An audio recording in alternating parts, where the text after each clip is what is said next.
Presented by Yahoo Daily Fantasy Sports. The only place you're getting 0% management fees, got to get in early, or the lowest management fees across the industry. No mass multi-entry, 10 entry max, and up to $30 in Yahoo Sports Rewards points if you sign up through us here at Awesemo. Use the code Awesemo when you sign up. Get up to $30 in Yahoo Sports Rewards points. Good as cash. You can use them on the site as money, win money, and withdraw money. Simple as that. They are the sponsor of the Deeper Dive. Got the 15K MLB guaranteed today, 10 entry max. Still some spots open in that. The 0% management fee one.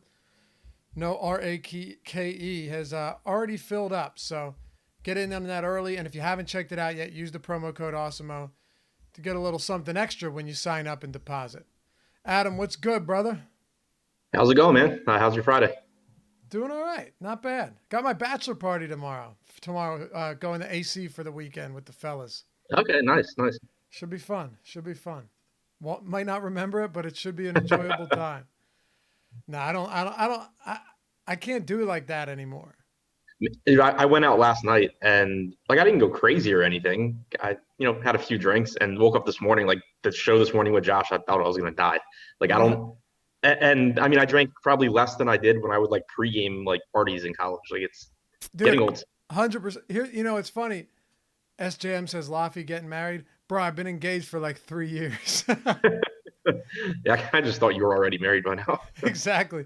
If someone talks to me on the phone because we've lived together for 4 years, yeah, my wife and I, because I don't want to explain that I've been with her for almost 7 years, and Right. not that they would ask, but dude, I'll tell you what.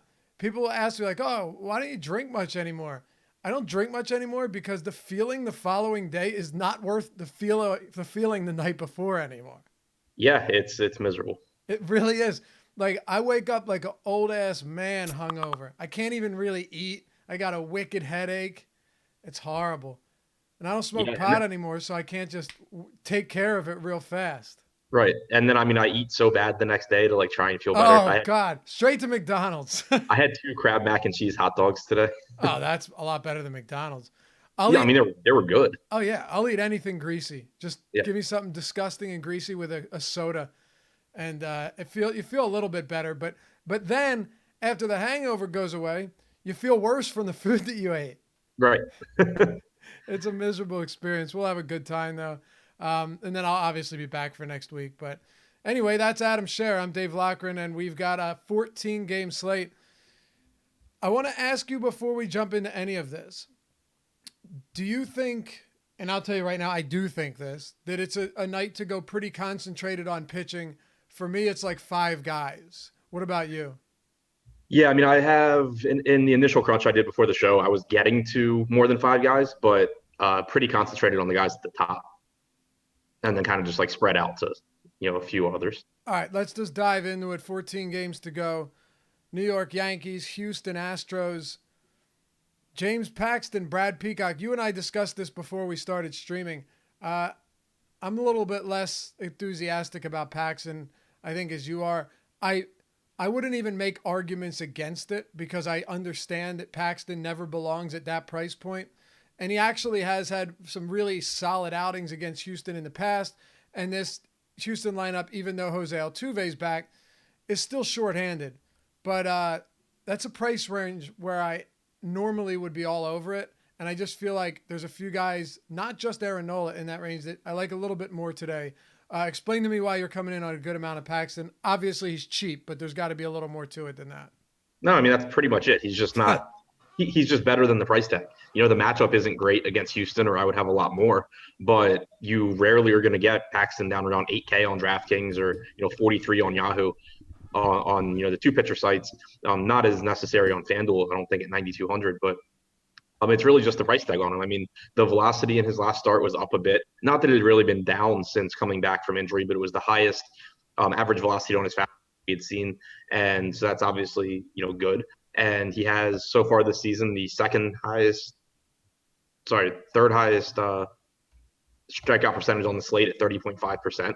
The walks have been a bit of an issue, but we know how good of a pitcher he is. He has a track record now of when he's healthy being one of the better pitchers in the league. So getting him at that price tag is just something I'm not planning on passing up. All right. Fair enough to me. 4.2 implied total for Houston, so nothing particularly concerning here. And Paxton's obviously very good.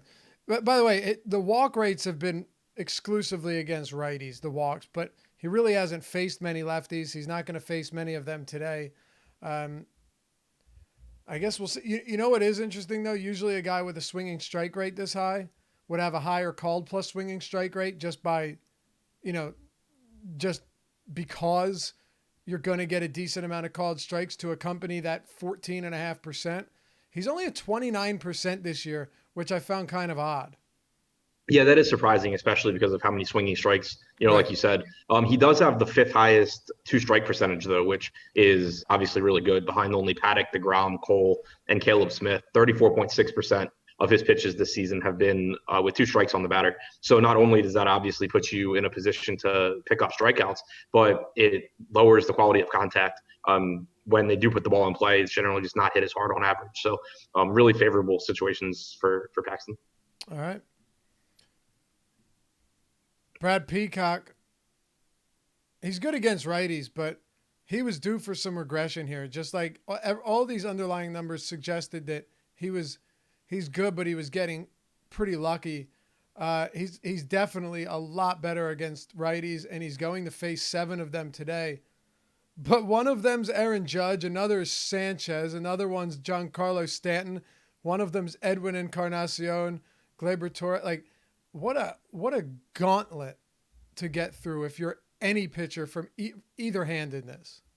Yeah, I kind of torn on the Yankees here because I'm not really interested in Peacock on this slate.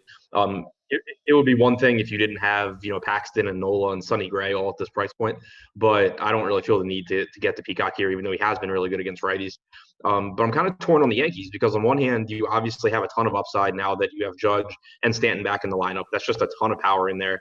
Encarnacion and in there as well, obviously. And then no Luke Voigt today actually makes them a little bit easier to stack because you don't have 2 first basemen in the top 5. So it's really appealing there. You have nice price tag on Didi batting third. I really like him a lot. But Peacock has been really good against righties, like you said. He's allowed a ISO just shy of 100 to right-handed hitters this year. He struck out 28.8%. I'm just torn because they're really good hitters, but you're also paying up for right-handed bats against Peacock, which really has been not successful this year. I just didn't find myself particularly high on either side of this. Yeah. In the initial lineups I made, I was definitely getting some Yankees, but not like my highest stack or anything. Any interest in Houston bats? I know you like Paxton today, but there are some good hitters, some of whom have very low price points. Jose Altuve batting third. Bregman's price has come down. What are your thoughts here on Houston bats? Yeah, not really interested in Houston too much. Altuve's price tag is really appealing, so I could certainly see getting there. But I just have a lot of respect for Paxton. So do I. But I do think Altuve makes plenty of sense if you wanted to get there, just because of how cheap and good he is. Pittsburgh and San Diego, here's your egregious mispricing of the day on DraftKings. Like, I get that Musgrove is not a great pitcher, but Adam, when you consider some of the pricing on other pitchers like Ariel Jurado at 6,500 in Globe Life, or Tanner Anderson at 6,700, or Taylor Clark at 6,800, or Jeff Samardzija and Thornton and Alcantara, all up around or above 7K, the $5,500 price point on Musgrove just doesn't make any sense to me against the highest strikeout team in baseball versus right-handed pitching at one of the top 10 pitcher parks in the league. Yep, totally agree. It's just really hard for Musgrove to fail at that price point. And this is DraftKings specific because, obviously you're not really that interested on FanDuel with one pitcher. He's more expensive on Yahoo as well. But at 5,500 on DraftKings, it's really tough for him to fail. He does have some upside because of the strikeouts in San Diego's lineup. Against righties this year, his strikeout percentage against righties is about 8 percentage points higher than it is against lefties. And you have a mostly right-handed lineup for the Padres. Only Francisco Mejia and Eric Hosmer are the only left-handed bats in that lineup. So 7 righties, including the pitcher for Musgrove, just really difficult to fail. It's funny how Amazon has to take pictures of the package at your doorstep now when they drop it off. And I'm just watching this delivery driver taking pictures of my house. except he dropped it off at the wrong house, and I know it was mine because I just tracked it. So he just took a picture of a package that he put next door at the completely wrong house. Yeah, But they did still, that with something for my mom recently too. yeah. I mean, hey, they're efficient. I'm not Yeah. going to knock Amazon. They get it done. But in terms of ownership, and I mean, this is really mostly on DraftKings for me, for Musgrove, almost exclusively. But uh, where do you see yourself coming in on him compared to the rest of the pitcher field? Yeah, he was in my initial grouping of lineups that I just made before the show with my early projections. He was my third highest owned pitcher on DraftKings behind Nola and Paxton. Just because the price tag really lets you do whatever you want to do. You can pair him with Sale, you can pair him with Nola and get more expensive bats. If you're looking to get to the Yankees, you certainly can do it with Musgrove. So he'll be one of my highest owned guys. If you pair him with Nola, you can do whatever the hell you want. Yep. Do you like any Pittsburgh bats here? Because I have a little bit of interest if it's going to be a team that doesn't really garner much ownership against Lauer. It would really just be to be different, but I think they still have like a 4.7 run total at home and have some decent pop from the right side. Any interest in bats from either side? From not from the Pittsburgh side, really. The park just it plays down right-handed power, but also not really appealing price tags on the Pirates. I have more interest in the Padres because Musgrove, and this is again DraftKings because of how much ownership Musgrove's going to get. But you have a lot of power bats in the San Diego lineup. They have almost a 5 implied run total, and you have Franmil Reyes, Hunter Renfroe, Manny Machado all in the middle of the lineup. Myers has some power. Mejia's cheap at catcher. So I am getting the Padres in a lot of my non-Musgrove lineups. Interesting. Yeah, the only thing for me, and I don't think that's a bad point whatsoever, especially given how popular Musgrove is going to be. But when you talk about versus righties, Musgrove has done a really good job of limiting power. 0.66 home runs per nine, 142 ISO. The numbers are not bad at all, and he doesn't allow a ton of pop. He has allowed almost all of his home runs at home this season, but you're just speaking mostly from a cheap leverage standpoint, right? Yeah, and they have a lot of power. I mean, Renfro is a big-time power hitter. So is Reyes. Machado is a good overall hitter. So yeah, I mean, like, They're not uh, cheap, by the way. I didn't mean to say that because they're super expensive on DraftKings at least. yeah, I mean Reyes isn't, but Renfro is, and Tatis is. And Yeah, Machado's way up from where he was. yeah, that's true too. Yeah, so I mean, in my initial lineups, Reyes was like my eighth highest owned outfielder. Machado was my second highest owned shortstop. It's probably more three mans for me than mans. Okay. Let's talk about the Marlins and the Phillies. Aaron Nola. When I started recording the Early Bird podcast with Chris Randone, looking over some of these last night, I was shocked by this price point. I mean, I know that Nola hasn't been that great this year, and not going to make excuses because his ex WOBA and ex ISO versus righties are higher than his actual WOBA and ISO, which isn't awesome. But he also has more called strikes than any pitcher in the league, not just on this slate. 22.4% called strike percentage, which is what makes up for his lack of swinging strikes. He leads the league in called strikeouts as well. He's got 5 more than Chris Sale. His swinging strike rate is amazingly 1, 2, 3, 4, 5, 6, the seventh lowest on this slate, seventh lowest. But his called plus swinging strike rate, you really don't see this very often at all, is the fourth highest on the slate. That's how well he does at commanding his pitches and hitting the corner of the and the bottom of the zone. Yeah, out of all starting pitchers that have thrown at least 750 pitches this season, Nola has the 14th highest called plus swinging strike percentage. So, in really, really good company up there. The two strike percentage isn't very high, and that's been concern for him this year. He's walked 10% of hitters, whereas he only walked 7% last year. But the Marlins against right-handed pitching this season, their active roster has a 7.3% walk percentage, which is fourth lowest in baseball. They've struck out 24% of the time, which puts them up towards the top. So obviously just a really, really good matchup for Nola. He's priced for whatever issues he's had, and there's no reason to think that he doesn't have success here against the Marlins. Then you factor in this game being in Citizens Bank, where Nola has always posted better strikeout numbers. Most Philly pitchers do. It's a park that plays off strikeouts, and it's just a spot that I see clearly as the number one point per dollar pitcher on the slate on DraftKings. I mean, look at this lineup: Miguel Rojas, Harold Ramirez, Brian Anderson, Starlin Castro, Cesar Puello, J.T. Riddle, the lone left-hander, Brian Holiday, Yadiel Rivera, and Sandy Alcantara. That is a really, really bad lineup. Yes, it is. So you just there's not much you can say about Nola that isn't going to support playing him today. It's really that simple. And the truth is, it's not just on DraftKings. Like, yeah, on DraftKings, he's 8K, and that's where he's definitely the best price. I mean, that's obvious. But, Adam, when you look at him across the board, he's getting ownership everywhere. Like, on FanDuel, he is the highest projected owned pitcher, 27%. And on Yahoo, he's the third, but he's at 37%. So it's not just 8K on DraftKings, it's everywhere. Right, because I mean, it is a really good matchup. You have Miami with around a 3 implied run total. The fact that he's just really, really cheap just helps. All right. Well, I have some interest in the Philly hitters here. Do you have any interest in bats from this game? Yeah, Philadelphia, especially on DraftKings where they're still really cheap. Sandy Alcantara is, pretty decent pitcher, but it is a huge park downgrade for him in terms of power. Miami suppresses power. Philadelphia is one of the better home run parks in baseball. He has only allowed a 121 ISO to righties, 124 to lefties.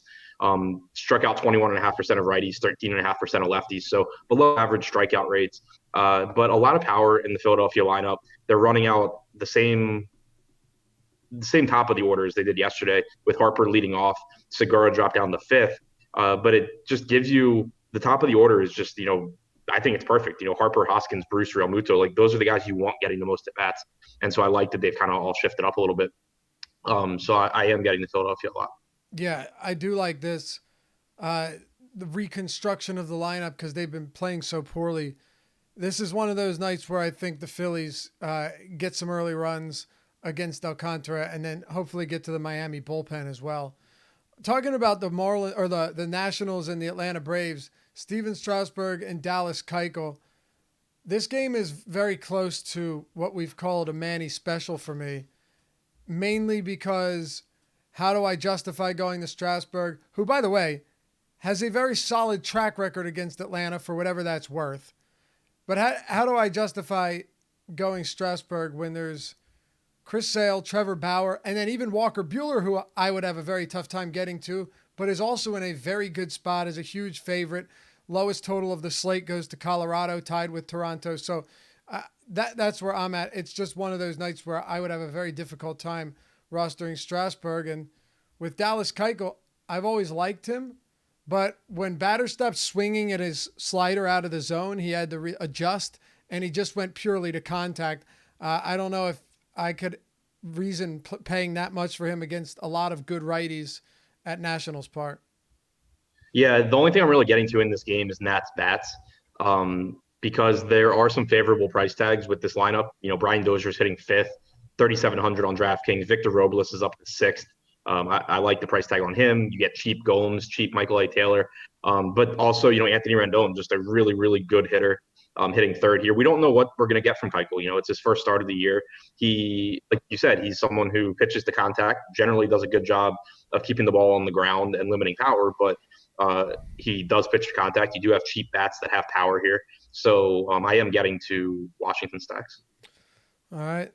I don't have any issue with that. It's not a top team that I'm looking at, but it's also not a team that I would just write off either. I think they're like 12th in top stack probability, 3, 4, 5, 6, 7, 8, 9, 10, 11. Rather right in the middle of the road. What's interesting though?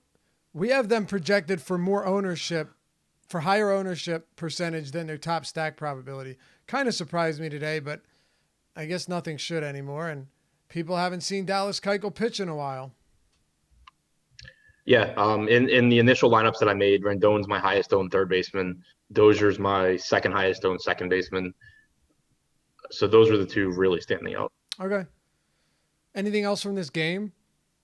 No. Boston and Toronto then. Look, honestly, I'm not sure what price Sale would need to be at for me not to play him. This slate is a little bit different because of some mispricings, but like just in a vacuum, no, not really in a vacuum. On almost any slate though, like if Sale was 13K against Toronto, I wouldn't think twice. Look, Adam, he's got double-digit strikeouts in 8 of his last 9 starts. He's got a strikeout rate that's approaching 37%. Like everything about Chris Sale right now is downright filthy. It all stems from that four-seamer finally getting back to where you needed it to be. And he hasn't looked back over the last 2 months. Best fantasy pitcher in the game. Yeah, I mean, he has the highest strikeout percentage on the slate by 5 points over Matt Boyd at 35.7%. And that's including those first 4 starts of the year where he couldn't get a swing and miss on his fastball to save his life. Toronto's been, full of strikeouts against pitchers from either side this year. They haven't been very productive. They have a lot of power individually, but, Sale does a good job of, limiting that, of course. So I really like Sale. On DraftKings, the problem I have is just that you have Nola clearly underpriced. You have Musgrove clearly underpriced. You have Paxton clearly underpriced. And then you have Sale priced, where he should be. Not saying he doesn't have upside still at 12K, but it's just not a mispricing like it is for some of these other guys. So he only came in my initial lineups as my 4th highest owned pitcher on DraftKings. On FanDuel, where you're only rostering the one pitcher, he's 12K there too. I think that there's probably enough cheap bats on FanDuel. There usually are that I would be getting to a lot of Sale. On Yahoo, he's really expensive as well at $60. So $17 more expensive than Paxton, $14 more expensive than Nola, even $11 more expensive than Strasburg on Yahoo. So I do think that relative to other pitchers, he's expensive. The only difference for me is yes, and I obviously like Nola and Musgrove a lot today. You can't not like them. But the only difference is I don't view him as crazy expensive compared to the rest of these guys, because even if you're being matchup agnostic, he just goes out there and does it every 5 days. Whereas Nola and Musgrove are a lot more volatile than Sale. So I get the price. And yes, of course, compared to the rest of these guys, sure. But if Sale went out and dropped 45 again tonight, I wouldn't be surprised even remotely. Oh, no, not at all. I mean, I have him right now. My early projections had him as the top scoring pitcher on the slate by 5 full points on DraftKings. So it's, clearly to me, if you can get the Sale, you get the Sale. It's just that I also like a lot of expensive bats. What about Boston bats against Trent Thornton? They've got a very high total, coming in around 5.6, third highest on the slate. Thornton's definitely a lot worse against lefties, but we have these Boston bats projected very high today. Yeah, I was kind of surprised I didn't get to much Boston, but it does kind of make sense. They're expensive, and you mentioned Thornton being much worse against lefties than righties. Not that I'm expecting Thornton to have a ton of success here, but you are paying up for, mostly for right-handed bats would be the guys that you're most interested in. And Thornton's done a really good job. It's kind of like Peacock with the Yankees. Thornton's done a really good job against same-handed hitters. I think Jackie Bradley's price tag is appealing at 3,800, but the outfield's pretty deep. I wouldn't talk anyone off of Boston, but I personally, at least as of right now, I'm not really getting there. Anything else from this one outside of Sale? And obviously Boston's in a good spot, but I agree. It's not a team that is I don't know if they're going to pop, but we'll see. They're all very expensive too. Anything else? Yeah, pretty much all I'm getting from this game is Sale. Yeah. All right. Cleveland and Detroit. Trevor Bauer, Matt Boyd. I mean, Bauer is coming off his best start of the season. Complete game shutout, 4 hits, 8 Ks. The big thing here for me, though, Adam, was 0 walks. And it's against this same Detroit team. But this is the Tigers team that has the lowest walk rate in the league against righties and the second highest K rate in baseball against righties. So, I mean, it really does fit like a glove when you're talking about Trevor Bauer. But once again, you have to put him up against Nola and against Sale and the other pitchers and see where he falls in terms of priority. Where does he fall for you? I mean, I absolutely love the spot against Detroit. I think that it's as good a spot as Bauer can get for, you mentioned one of the reasons, the really low walk percentage and obviously the high strikeout percentage for Detroit. But Bauer's another pitcher who this year, while he has had struggles overall, he's still been dominant against right-handed hitters in particular. He's struck out 29.6%. He's allowed a 248 WOBA, 142 ISO to right-handed hitters. So this Detroit lineup that is, pretty much always right-handed heavy, is favorable for him. They have 3 lefties in there today. The problem, or the reason that I'm not getting to much though, is just the price tag. I mentioned that I thought that relative to other pitchers, at least on DraftKings, sales, or on all sites, I guess, sales really, really expensive. The same is true for Bauer, and he's just not as good as Sale either. He's close enough to Sale in price point that where I am able to pay up for pitching, I'm mostly just getting to Chris Sale. Yeah, that's kind of the thing. It's kind of the issue. We'll talk about Buehler later in the show. Very similar there as well. I mean, but it's a great spot for Bauer. And, what about this? Your hand-making lineups. You make it. You have, let's see, you have $4,000 left for a final outfield spot. But the guy you really want to round out your stack is $4,900. Would you go down from Sale to Bauer? Like, is he close? What I'm trying to get at is how close to Sale is he for you today? I have him like 5 DraftKings points behind Sale. Okay. All right. So I would have to really, really love whoever that. Right. Of course. Yeah. And that's going to be the issue with all of these expensive pitchers. Like, we didn't even talk about Strasburg at all.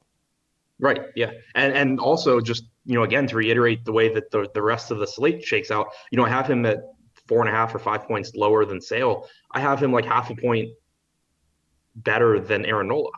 Right. Yeah. Yeah, it's true. And he is coming off of an excellent start, but Trevor Bauer has definitely not been consistently good this season, and the walks have been a serious issue for him. This is the best matchup you can get if you're looking for a lot of strikeouts and not a lot of walks.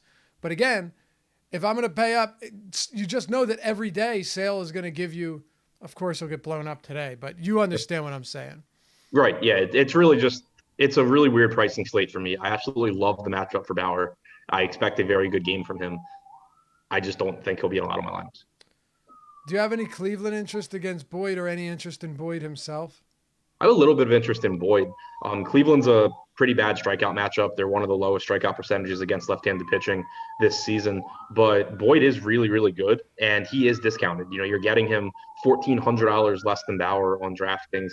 He has the second highest strikeout percentage on the slate at 30.7%. He has the second lowest walk percentage on the slate at 4.7%. Second best K-minus BB percentage behind Sale. Is that siren outside of my house or yours? Mine. Okay. It's finally off. It sounded like it was right next door. Yeah, no, it sounds like it might be on like the street outside my apartment or something. But yeah, so I mean, Boyd's been one of the best pitchers in baseball, and I think that the price tag is reasonable. I didn't get a lot of him, got him in around like 10% of my lineups. But I do think that it's a viable tournament option. Certainly not a guy you're looking to in cash games because there's just better. Do you have more Boyd than Bauer? Yep. I have, in my initial crunch, I had twice as much Boyd as Bauer. Do you have any Walker Buehler? No. Okay. Get an idea where you're at in that price range. Yeah, I didn't get any Strasburg. I didn't get any Buehler. I got like 9% Boyd and like 4.5% Bauer. I feel like Buehler's going to be that guy that could blow the slate up. Yeah, I mean he could. But obviously. It's so hard. He's not Mike Soroka, but compared to Chris Sale, he kind of is, if that makes sense. Yep. That's a good that's a good comparison. Yeah. I mean, it's really not because I know what you were trying to say though. Right. That Chris Sale is, what I'm saying is Sale is so far ahead of the pack. You take somebody like Buehler who's very good and he still doesn't stack up against him. That's all. Right. Buehler has the 7th highest strikeout percentage on the slate, whereas Sale leads the slate by 5 points. Right. And Buehler has the 12th highest swinging strike rate on the slate. So when you're looking at like the 3rd highest priced pitcher on all sites, Yahoo, DraftKings, and FanDuel, it's very tough to justify it. We'll get there though, and we do. We'll talk about it. Texas and the White Sox were moving pretty expediently here. Ariel Jurado, Ronaldo Lopez. Can we just talk hitters, please? Yeah, that's all I care about. I got 1 out of 150 Ronaldo Lopez lineups. Okay, so you love him. I Right. think, Yeah. dude, I'll tell you why. I get that Gallo and Pence are out, and these guys aren't very cheap, but you've got what? The thing is, it doesn't even matter lefty or righty. Ronaldo Lopez has just allowed so much power to both of them. You're flirting with 95 degrees at Globe Life Park today. I have a very tough time seeing how this game could go well. It said it feels like 106 in Arlington right now. Yeah, I didn't get to a whole lot of Texas in my initial lineups, and I really don't feel good about it. I'm hoping that once. Do you think it was because they're so damn expensive, like Danny Santana being 5K? That and ownership, I think. They're projected to be the highest owned stack, it looks like. So, Oh yeah, you're right. yeah, so I mean that would keep me off of them a bit as well. But I'm hoping that, when I update my projections and everything and then ownership updates, that I'm able to get to more Texas because I do really like this. And the price tags overall really aren't that bad. You mentioned Danny Santana's 5K, so is Chu, so is Andrus, but the rest of that lineup is pretty inexpensive considering that they do still have power from Mazzara down through Guzman. So, yeah, I mean, I like Texas a lot. If I don't get to them in tournaments, it'll purely be because of ownership, and I won't feel good about it. Yeah, it seems like from a leverage standpoint, they're best played on Yahoo, but they're also like the worst value on Yahoo too. So it's kind of a weird Right. spot. But I mean, I just don't know how Lopez gets out of this one alive. He strikes them out. I mean, it's Texas. They're not that good. No, they're not. They are a lot better here in Arlington though, and I guess anything's possible. Yeah, I mean, what it comes down to is, right now, although I love the spot, we have them projected as the highest owned stack. There are 27 other teams to choose from. On average, Texas would be the highest scoring stack 1 out of 28 times. So even if it's a much better than average spot, which it is, they're still obviously, huge underdogs to the field to be the top scoring stack. So I'm going to just end up on other teams. Oh, and I don't disagree with that even a little bit. Yeah, no, I was just kind of trying to clarify why I kept saying that I really like Texas and had like none. Yep. What about the White Sox though against Jurado? Yeah, getting the more White Sox here. They projected for a little bit lower ownership. Still not getting a ton of them, but Jurado's done a pretty decent job of limiting power to lefties. He's given up a lot more power to righties. The entire middle of this order is right-handed for Chicago. They do have some power. I really like Eloy Jimenez batting fifth. Yohan Moncada is one of my highest owned third basemen as well, even though he is 5K on DraftKings. So those are the two like really sticking out for me. But then, still getting some Tim Anderson in there, still getting some Jose Abreu. So definitely getting to more White Sox than Texas right now, which is the exact opposite of what I thought was going to be the case on the strategy show this morning. But I expect that it just has to do with ownership. It kind of makes sense to me though. I don't think it's that strange just given the pricing, and it's not like the White Sox matchup is that much worse. And you know what? When it comes to power, it's not like the White Sox are that far behind Arizona or Texas with Pence and Gallo out of the lineup either. Right. All right. Well, is there? Well, you know what? Just because this is a game that's projected to see a lot of scoring, is there anything else here that we haven't gotten to? You want to get to? So Asdrubal Cabrera is suspended for 4 games. He's in the lineup right now. I'm assuming that he's appealing, but just keep an eye on that in case he scratches. Yeah, I would think that wouldn't be an issue, but definitely a good point to monitor here. Let's see. He is appealing the suspension. Okay. And he is. It says, and he is starting. So, yeah, he's gonna play because they have to reach a verdict before he could. Yeah. Right. Yeah. Same. It's the same thing with Manny Machado. So, Whoa. Frankie Montas got an 80-game suspension what? for PEDs. Get out. That's why his splitter was so good. Yeah, I was just reading about Wow. Cabrera, and it's like the next headline up. That's crazy. Does it say anything more or just PEDs and he's suspended? Just says Major League Baseball issued an 80-game suspension for performance-enhancing drug use. He tested positive for banned substance ostarine. Oh yeah, Osterine. I know that. Yeah. Whoa. He Wow. says he didn't know. It came from an over-the-counter nutrition store. You know what, man? You know what? I don't get that. I don't get how he knows where it came from, even though he didn't know he took it. Right? Like you I'm not saying like you need to have handlers or something, but if you're like, "Hey, I want to improve my performance, but I also don't want to get suspended.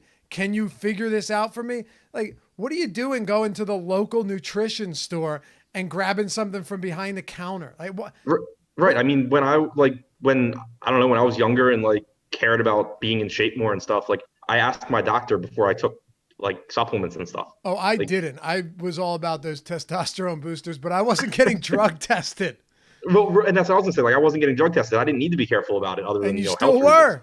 And I was reckless, so I'm not going to Yeah. pretend I was. But if my reliance and everything about my life in terms of survival is and you know and income is based on just not taking PEDs, I would not take them. And it's Right. the thing is though, you hear that excuse every time. There's a very good chance that he did know exactly what it was. Josh just said there have been a lot of PED. There have been a lot like that in MMA recently, and they've been overturned. Yeah, I mean, I'm not denying it, but all I can think of is how many times over the past few years have we heard the exact same excuse from baseball players? Right. And you would think that as that continues to happen, you maybe just say to like your agent or your chef or whoever it is that you would, talk to about that stuff. Like, hey, is there anything in this that I can't take? What was it called? Ostarine. Yeah, my my chef put Osterine in my chocolate cake. All right, let's go. We'll keep moving here. I think you'll look. You had talked about James Paxton and having a good amount of him. I kind of feel that way about Sonny Gray. It's a big risk. I get that. But he's striking lefties out this season. Listen to these numbers because it's remarkable.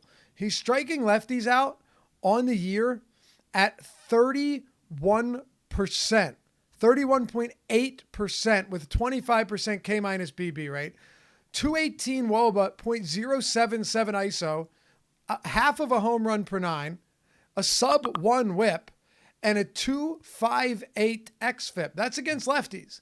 Now, this is not an easy matchup. I understand that. If you're even considering Gray, you're going into this with the understanding that it could go poorly. I liked Milwaukee a lot yesterday. Tanner Roark comes out of it like a hero. Yeah. Yep. But I accidentally played a bunch of Rower. Well, not accidentally. I mean, I got what I got, but I intended on playing a lot of Milwaukee and not a lot of Roark. It worked out that I got the opposite. well, good. At least one of us did. But Yeah. first of all, Ben Gamel is in the lineup today, leading off 31% K rate against right-handed pitching. Eric Dames, 33%. Grandal's not in the lineup, but his K rate isn't that high. Travis Shaw above 30%. Manny Pena is a huge downgrade from Yasmani Grandal.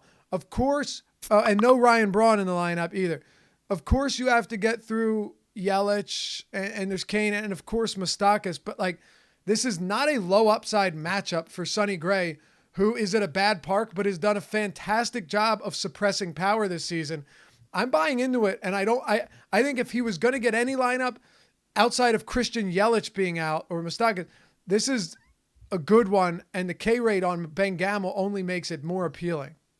Yeah, I'm right there with you. Right now, we have him projected at 7% ownership on DraftKings. I got about 14% in my initial crunch. If our ownership update, and we have Paxton at 15%. If our ownership update, closer to lock, gets Paxton up to like 25% and Gray stays, at like 5, I would expect that I get even more Gray and start to lose some Paxton because I have Paxton projected for a couple more points than Gray, but it's close enough to where I think the ownership makes a big difference. But right now, I'm just getting over the field on both of them. I think anyone who has watched this show at all this season knows that I think Sonny Gray is a very, very good pitcher. 32% strikeout percentage against left-handed hitters so far this season is obviously really, really good. Also, not allowing power whatsoever to them. A 221 WOBA, .076 ISO to lefties so far. He's just been, really good. He's hasn't been as good against righties, but he hasn't been bad either. But getting the version of this lineup, like you said, and the fact that most of the good hitters in this lineup are left-handed, I think is, good news for Gray. He has just been really good. Yes, he has. It's a risk. It's Miller Park. It's, Yelich and Moustakas, of course. But I actually would argue that Sonny Gray is underpriced here. Oh, I agree. All right. So he, PCRA is, of course, one of the stats that I really like to look at. And this season, he has a 3.39 PCRA, which the pitchers around him, I mentioned it on the show this morning, David Price and Lucas Giolito were slightly better. Noah Syndergaard, Clayton Kershaw, Herman Marquez, Zach Greinke are the four pitchers directly behind Gray. So, that's the company that he's in with that stat. Right, absolutely. Anything interesting for you for hitters or Chase Anderson outside of Gray? I'm getting some Chase Anderson just because of the price point. The Reds, not a great offense. They do have some strikeouts. Anderson's strikeout numbers this year have actually been pretty decent. They were better than I realized when. So, pretty decent there. Still giving up power to righties, as always. So if you get to some, Suarez or Yasiel Puig, I think that, that's certainly reasonable. Okay. Let's move on then. We've got 6 games to go here. Kansas City, Minnesota, Martin Perez, Jacob Junis. Junis has allowed 15 home runs this season, and it's not much of a surprise. It's always been his Achilles. And he's going up against the Minnesota. Have you seen Minnesota's active roster ISO versus righties and where it ranks compared to the rest of Major League Baseball? 255 and the Yankees way are better 219. than every other team. Yeah, Yankees are second at 219. Yeah. That's crazy. I mean, they have just obliterated righties this year for monstrous power. Junis is not a terrible pitcher, but he will give up home runs in bunches, as evidenced by multiple home runs allowed in half of his last 8 starts. If you want to talk Perez or Junis, we can do that, and then we can talk bats, or start wherever you like the most in this one.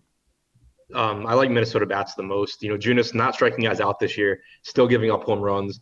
Not a ton of strikeouts in the Minnesota lineup, but like you said, tons of power. Right now on the top stack tool on Awesemo.com, we have Minnesota with the highest chance of being the top scoring stack, but only 5% aggregate ownership. So their chances of being the top stack right now are double what we have them projected for ownership wise. And my guess is just because they're expensive. Kepler's 5K, Cruz 5,200. It's kind of a tough team to stack too because Kepler, Cruz, and Rosario all play the outfield. But yeah, I really like Minnesota here. I think that it's nice too. You have Jason Castro batting 6th. He's a high strikeout catcher, but he also does have some power for the position, and he's affordable. You can go to Miguel Sano towards the bottom of the order, who, again, is a guy that strikes out close to 40% of the time, but he also has monstrous power. And so that sets up well against Junis. Yeah, I like Minnesota a lot, especially with the way ownership projections look right now. Yeah, absolutely, man. And it's one of those slates where it's not difficult to get them in at all. Also, if I remember right, I'm double checking now. Yeah, really good hitting weather for this game. All right. Do you have anything other than Minnesota bats? I don't, but maybe there's something that I'm missing. No. Well, we moved to LA and St. Louis. Griffin Canning, Michael Wacha, really, really cheap, but for really good reasons. Where do you stand on Griffin Canning? Because some of his numbers are pretty outstanding. 16.1% swinging strike rate on this slate. That ranks number 1 by almost 2%. Now, granted, he's made half the starts as Sale, or almost half the starts, but still, 16.1% swinging strike rate, 33% called plus swinging strike rate. Really good numbers in both departments.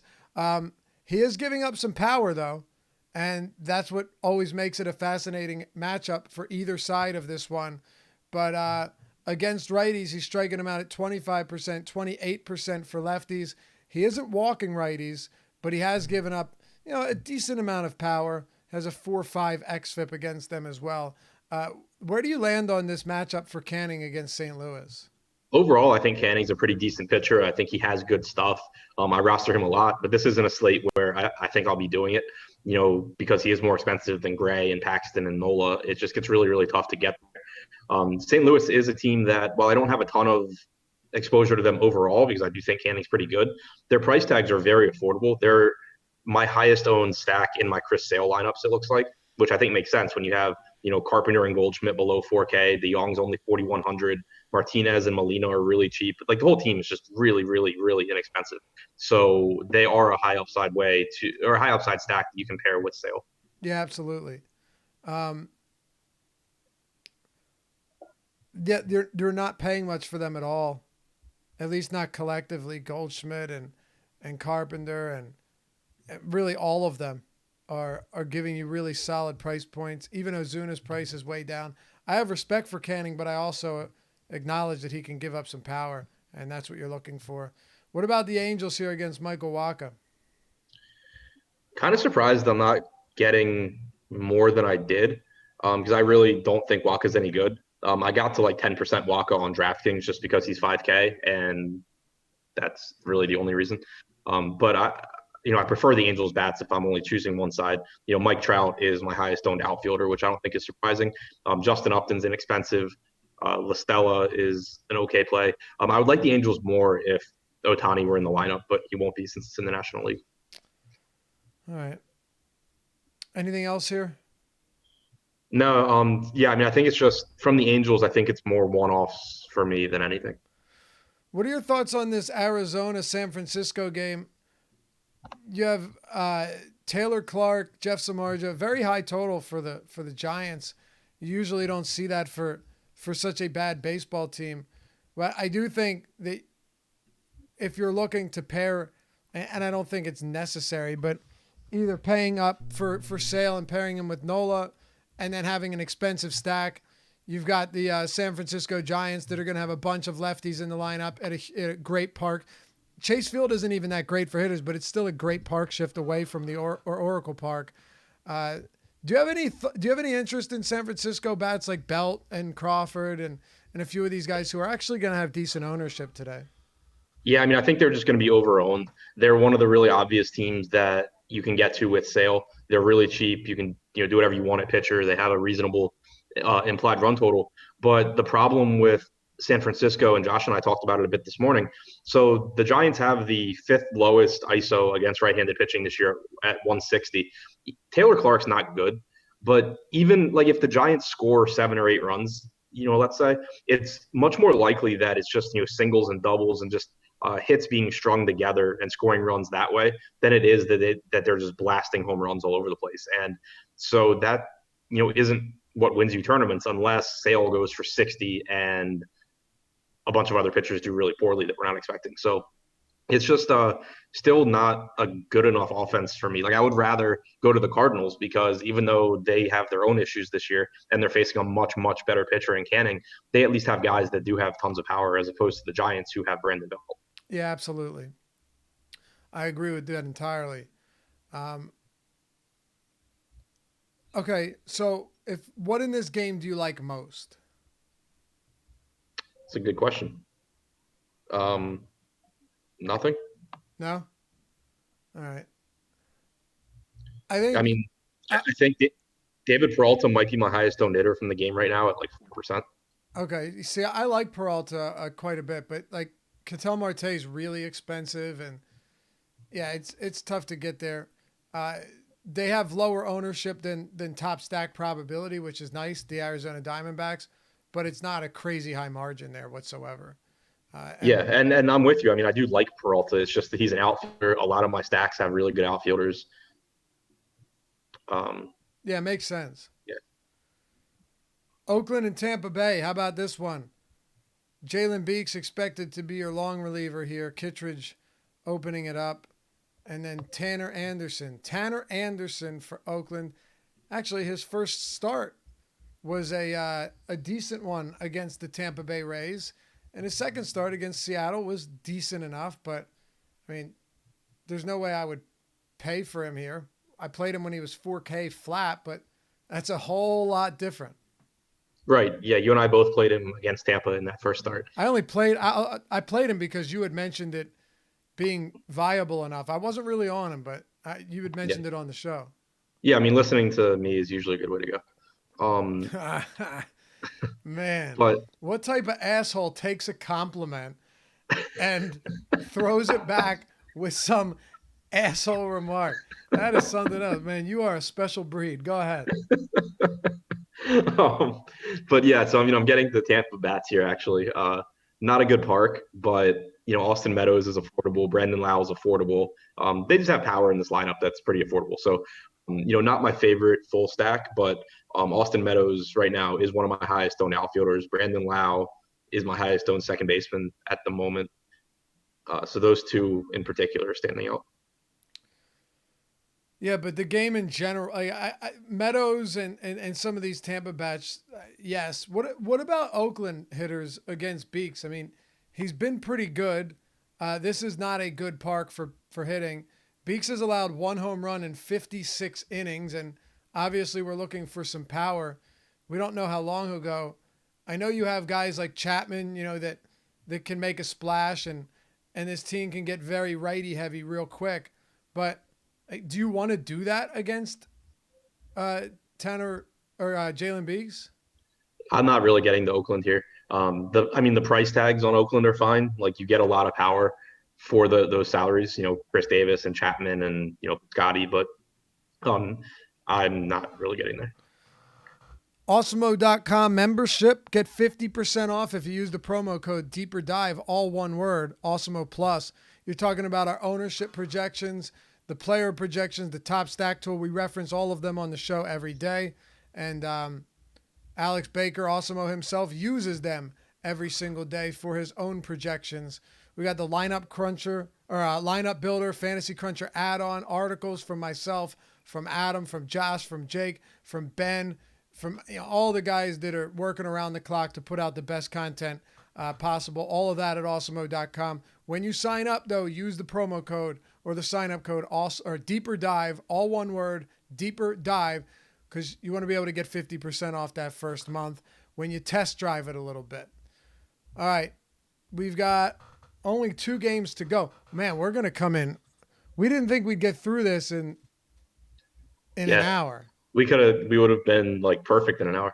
We could have started at 5:05. Well,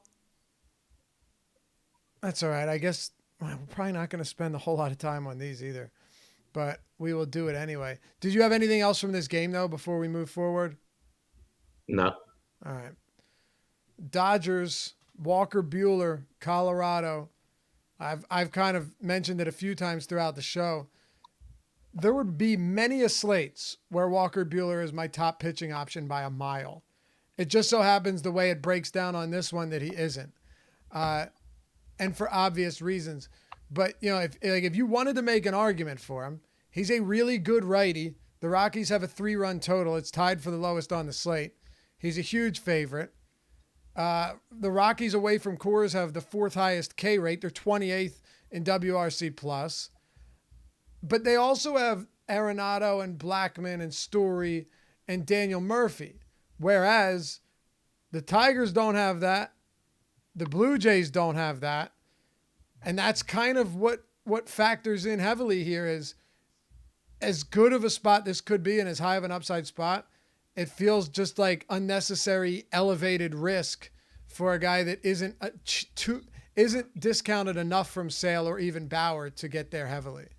Yeah, it's really, and especially Sale for me, because you're talking about Buehler, who has the 4th best K-minus BB percentage on the slate. It's really good. It's a good matchup. 26.1% strikeout percentage is about the same as Trevor Bauer, but he's just, really, really expensive. And it's the same thing I said about Bauer, to where if I can afford Bauer, I can pretty much afford Sale. If I can afford Bueller, it's not that tough for me to get the Sale. And again, you just have that underpriced mid range that has a lot of upside amongst, several arms where that's taking a lot of my pitching exposure as well. So it wouldn't be surprising at all if Bueller has a good game, but I won't be there. Any thoughts on Herman Marquez or the Dodger bats? Most of my interest in Marquez would be on FanDuel, where he's 7,600. I'd still, if I'm going to that price range, I'd still rather roster Sonny Gray than Marquez. Part of it will depend on the Dodgers lineup, which we don't have yet.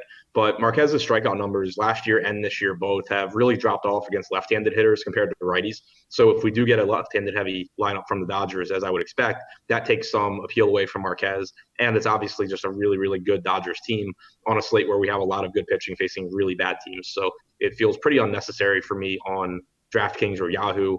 Not super necessary on FanDuel either, just more appealing than on those sites because he's only 7,600. I mean, I was honestly surprised looking at ownership projections earlier in the day. I was surprised that Marquez was even coming in at 7%. Yeah. Only because he's not really cheap. He's pretty accurately priced. Hell, in this matchup, he might be a little expensive. But yeah, no, I agree with you. All right. Not really getting to Dodgers bats either, though. I mean, they're a good enough offense. If you have sprinkled in, that's fine. But lots of good offensive spots today. I don't really plan on targeting against Marquez all that much. Gil Martin, Mike Leake, 8,700 on DraftKings. That's special, huh? 38 on Yahoo and on Fan. Why am I even doing this? I mean, there's really no point. But I'll finish it. 8,500 on FanDuel. I know he's coming off a solid start. Mike Leake has had a few actually impressive outings recently, Adam. Do you know how many home runs he's allowed this year? A lot. Take a guess. Like Junis has allowed a lot at 15. Yeah. I was trying to do the math because I know what his home run per nine is. But You ain't that smart, guy. yeah, no. I don't know, 25. 22 home runs in 95 innings. That's so insane. What's his home run per nine? 2.9, 2.8? 207. Yeah, I'm not good at math. But still, that's such a high number. Like 22 home runs. And when you're giving up that many home runs, it's not like, oh yeah, he gives up a solo shot every game and then he crushes. He actually has had some games where he gives up 2 or 3 home runs and still has a pretty decent start. I'd be interested to see how many of them are solo shots this season. Maybe I'll go over to Baseball Reference, but let's see here. 1, 2, 3, 4, 5, 6, 7, 8, 9 games with multiple home runs, 3 games with 3 or more home runs. The numbers are crazy on Mike Leake. The problem is he's facing Baltimore. Yeah, and Baltimore, doesn't have their only good hitter either in Mancini. Yep. But Mike if Leake's Leake still were, too expensive for me. Right, yeah. If Leake were, 6,500 or something, I would be playing him over Chase Anderson. But I'm just not going to get to that price tag here when he's more expensive than Nola and Paxton and Gray. It's just not going to happen. The Orioles, not a team I'm really getting to all that much either. Chance Cisco gives you a cheap catcher option. So does Ruiz gives you a cheap third base option. There's certainly a team that you could go to at lower ownership than the Giants if you're looking to make like a Sale plus Nola lineup or something. But not really a route that I'm going all that much. The only interest I really have in this game is the Mariners. They are a watered down lineup now that they don't have Encarnacion or Bruce, but you get Sean Gilmartin making the start for the Orioles. He hasn't thrown more than 50 pitches in an outing at AAA this year. So basically it's a Baltimore bullpen game. We know that bullpen games in general are actually not that appealing because you're just seeing a bunch of different arms, a bunch of guys that are fresh and going an inning or two. But Baltimore has some really, really, really bad arms in their bullpen. So there's, certainly at least upside here for the Mariners. Yes or no? Has Leake allowed the most home runs on the season of any pitcher? Bundy. Nope. He's allowed Really? 5 more than Bundy. Guess who? If you get this, I'll be shocked. Guess who has allowed the second most home runs behind Mike Leake? Bieber? Verlander. It's a lot. Him and Garrett Cole are both in the top four. Second most for Verlander, fourth most for Garrett Cole. It's pretty crazy. Ronaldo Lopez, by the way, with 19. SJM guessed it. Too bad we're on a delay, brah. That's over and done with. But, yeah, Bieber's at 16. It's funny how a lot of good pitchers give up home runs. They just make sure no one's on base. Right, exactly. And given that Mike Leake has only allowed 44 earned runs this season and 22 home runs, think about that. Do that math. Wow, yeah, that's pretty incredible. Isn't it? What's even more incredible, Verlander's allowed 31 earned with 20 home runs. Wow. Right? So what? 2/3 of his runs allowed have been on the long ball?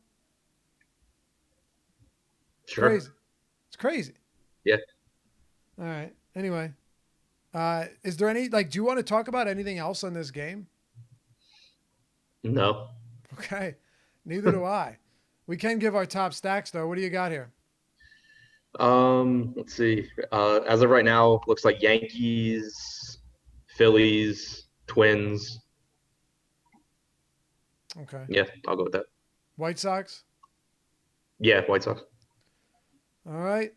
Well, I guess we'll head out early for the day. Live Before Lock is, of course, coming up next.